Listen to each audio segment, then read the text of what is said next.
Bom dia, vida, meu amado. Bom dia, vida, minha amada. Graça e paz. Amém? Deus é bom. Não se esqueça disso. Amém? Bom dia, vida, chegando com palavra de fé, de amor e de esperança. Quero louvar a Deus pela sua vida, por ser cooperador comigo nesse canal, está me ajudando a pregar o Evangelho. Quando você compartilha Bom Dia Vida com seus amigos nas redes sociais, quando você se inscreve, olha, bato palma para você. Muito obrigado por ser inscrito no canal. Mas peço a você que assiste o Bom Dia Vida, que tem sido edificado com as mensagens, que ainda não se inscreveu, que se inscreva e nos ajude. Amém? É importante que você comente, deixe seu comentário, o seu bom dia, fale daquilo que Deus tem feito na sua vida aí nos comentários embaixo. Amém? Dito isso, quero ler com você Jó, capítulo 42, versículos de número 1 e 2. A Bíblia diz assim, escute. Então respondeu Jó ao Senhor e disse: bem sei eu que tudo pode, e nenhum dos teus pensamentos pode ser frustrado. Ou, algumas versões, nenhum dos teus planos podem ser frustrados. Aleluia, glória a Deus. Existe uma canção que tem rodado nas mídias dizendo: não se frustrarão, não se frustrarão os planos de Deus, ninguém impedirá. Pode o vento soprar, a terra pode se abalar, mas os planos de Deus ninguém impedirá. Aleluia! Isso é a mais pura verdade e é tirado daqui. Sabe, quando a gente começa a falar de Jó, eu quero falar um pouquinho de Jó, para chegar aqui, vamos decorrer esses dias um pouco sobre Jó, porque Jó fala de sofrimento. E a questão do livro é por que o justo sofre. Você já parou para se perguntar nisso aí? Né? Tem gente que fala assim, mas fulano é tão bom, tão bonzinho, e está padecendo, está sofrendo, tem tanta gente ruim, tem tanta gente perversa, e está tudo bem para eles. É porque nós olhamos só por uma janela. Sabe, amado? Nós temos que aprender como cristãos que somos, como servos do Senhor, como aqueles que acreditam na Bíblia como única regra de fé, e no sacrifício expiatório de Jesus na cruz do Calvário, que é o único que serve para nos purificar do pecado, e por isso somos santificados por Ele quando cremos. Nós temos que entender que nós não estamos livres de sofrimento. E temos que parar com a mania de jogar todo o nosso sofrimento em cima de Deus. Culpar a Deus porque sofremos. Culpar a Deus porque padecemos. Ora, eu sempre começo o Bom Dia Vida dizendo que Deus é bom, e para você não se esquecer disso. A Bíblia diz que Deus é bom e a sua misericórdia dura para sempre. O profeta diz que as misericórdias de Deus são a causa de nós não sermos consumidos. Por quê? Porque elas se renovam a cada manhã. O dia vai virar, vai amanhecer outro dia, e as misericórdias de Deus vão se renovar sobre a sua e sobre a minha vida. Mas por que então que o justo sofre? É a questão que é tratada aqui no livro de Jó. Em uma mensagem de 10 minutos não dá para a gente conjecturar tudo ou falar tudo, nem uma semana. Tem muitos ensinamentos, muitas coisas. Vão passar aquilo que Deus colocar em nosso coração nos dias que ministrarmos aqui, e o resto eu acredito que o Espírito Santo vai ministrar e falar ao teu coração conforme você for ouvindo e comendo esse maná que Deus está colocando aí na sua mão. Amém? O livro de Jó começa dizendo que Deus estava reunido e Satanás chega diante de Deus. E a Bíblia diz que é Deus que chama a atenção de Satanás para o seu servo Jó, para o homem que tinha na terra reto, íntegro, temente a Deus, que se desviava do mal. Sabe, eu já cheguei à conclusão de duas coisas. Uma, que Jó não conhecia Deus. Ele fala isso no seu livro. E a outra, que Jó tinha uma ponta de orgulho por ser tudo aquilo que o próprio Deus disse que ele era. E ele mesmo não sabia. Sabe, Jó tinha um relacionamento com Deus. de estar fazendo as coisas, de estar preparando as coisas antecipadamente, caso os filhos tivessem pecado, caso não tivesse quando se reuniam. Ele estava fazendo expiação para os filhos, quando os filhos já eram maiores e eles tinham que tomar conta da sua própria vida e ter as suas decisões. Porque filho de crente, amado, não é crentinho. Filho de peixe, peixinho é, mas de crente não é crentinho. O filho do crente, ele tem que aprender a andar com as suas próprias pernas.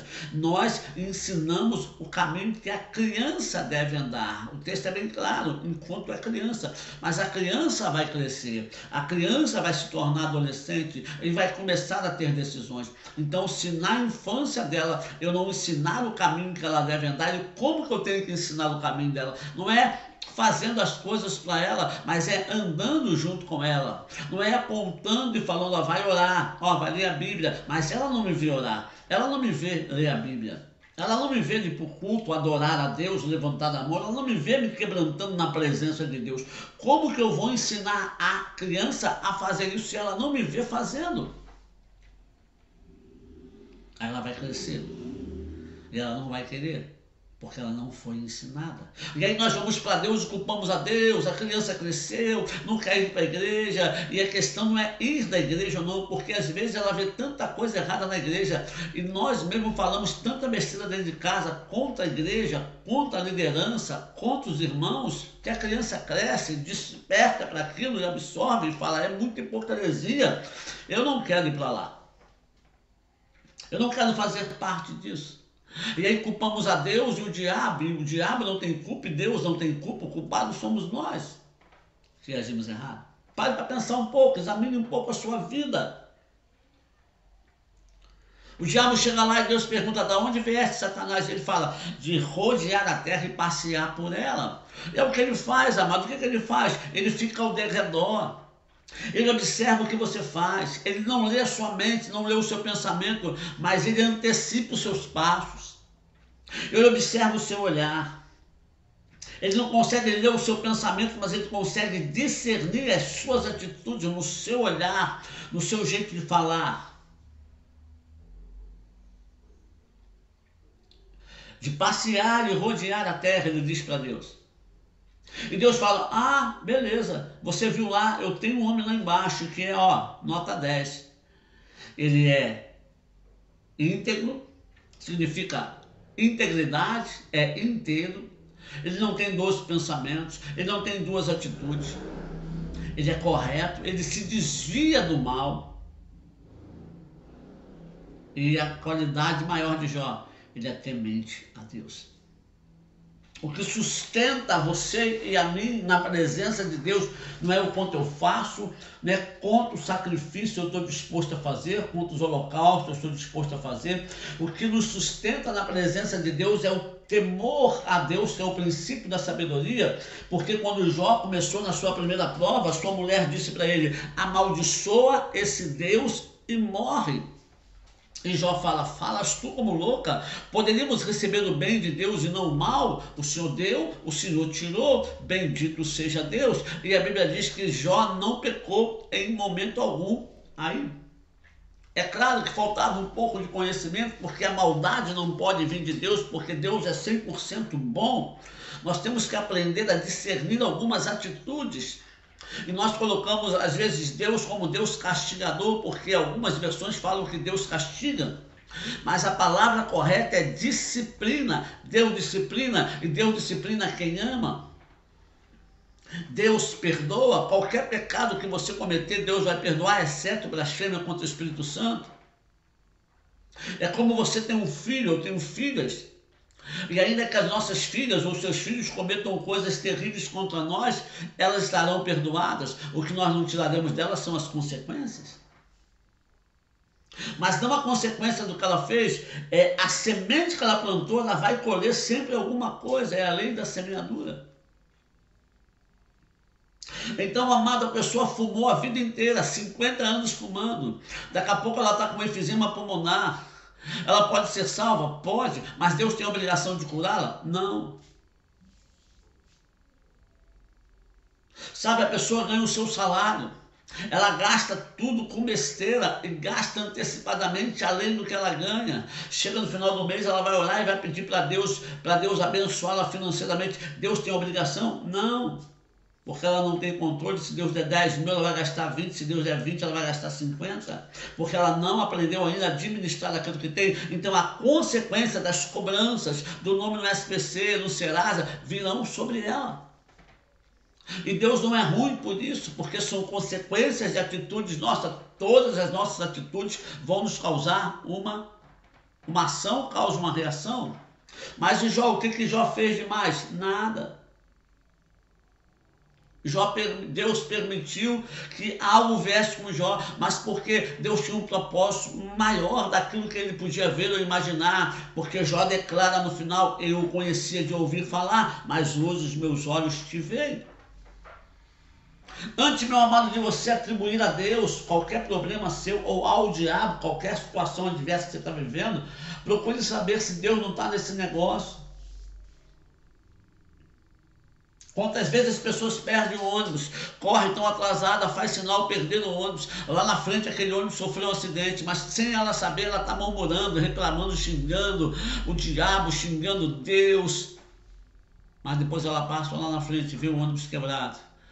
O ônibus foi assaltado, ela fala: graças a Deus, o livramento que Deus me deu. Mas eu há pouco tempo estava murmurando e reclamando. Vem, vamos parar para pensar. Ou a gente confia em Deus, ou a gente não confia em Deus. Ou a gente acredita que Deus está no controle, no domínio de tudo, e a gente pode ser guiado, direcionado pelo Espírito Santo, como diz Romanos capítulo 8, versículo 14, ou não. Ou continuamos andando segundo o nosso espírito, a nossa vontade, que é a nossa carne. Você foi justificado por Deus, creu no sangue de Jesus, glória a Deus, você não está livre de problemas, você não está livre de adversidades. Jesus já disse: no mundo tereis aflições, mas creia, eu venci. As aflições vão fazer parte da nossa vida.